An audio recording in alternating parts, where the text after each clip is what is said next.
Good morning. It's Motivation Monday, and I want to start by challenging you to be an advocate of the oppressed. Let me start by saying that we celebrate March as Women's History Month, and just a few days ago, we recognized International Women's Day in celebration of the women's rights movement. But let's be honest this morning, the Bible, when we talk about the Bible, it has not always been fair to celebrating the life, the work, and ministry of women. I know this may ruffle some feathers this morning, but without women, even the ministry of Jesus is reduced to a group of men who are at many times they're unsure, they're undependable, and even afraid of his leadership. In 1992, Fred Wilson, who was a contemporary African-American artist, he gifted to the Jewish Museum one of his works known as Harriet Tubman, Queen Esther. And this work, which was a double portrait, has an overlay of Harriet Tubman's picture printed on the top of an image of Queen Esther. And the imagery makes it appear as if Queen Esther is wearing a mask. The picture reminds us that both of these women who have had major roles in the history of the oppressed people, they've been blurred and reduced to short stories of uncommon heroism.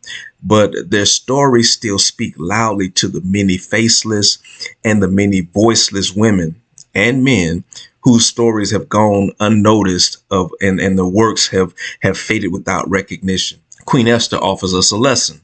Without having to retell her full story, we understand that Esther receives the message and the plan against her people, and she has to make a choice whether to remain silent or to speak up and take the risk of dying for speaking out.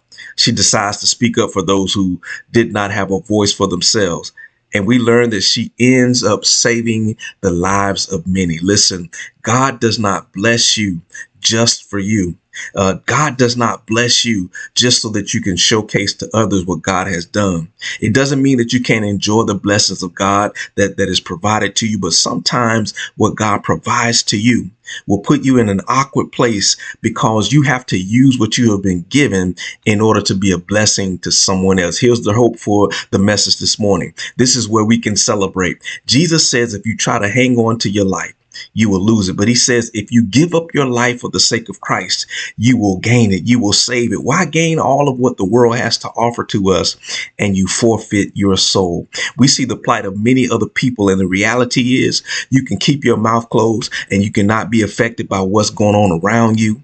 You can continue to live in your world and not be directly concerned with the results of their situations. But I remind you, God has favored you for moments like this. God has given you the blessings so that you might go and be a blessing to those in need. Listen, I'm not asking you to open the doors of your house and to give away all of your possessions or to go to the bank and release all of your money. But what I am suggesting to you is that God has gifted you. God has given you something in your life today that you are to be using for the glory of God right now. Just like Queen Esther and just like Harriet Tubman, just like Mother Teresa, along with so many other nameless and faceless women, they recognized the gift that God had given to them, and they understood that it was not to be celebrated or showcased, but that the gift was to be used so that they might become the voice box of God for the many other people who are voiceless, for the many others who are marginalized, for those who are oppressed. Listen, you may be advocating for somebody who has more than you materially, but what you have, they don't have enough of. And God is saying to us today that our gift is to be used as a blessing in the lives of others. So let's go and be an advocate, and let's go and make a difference. Remember, feed your faith. When you feed your faith, you starve your doubts to death. Have a wonderful day. Take care until next time.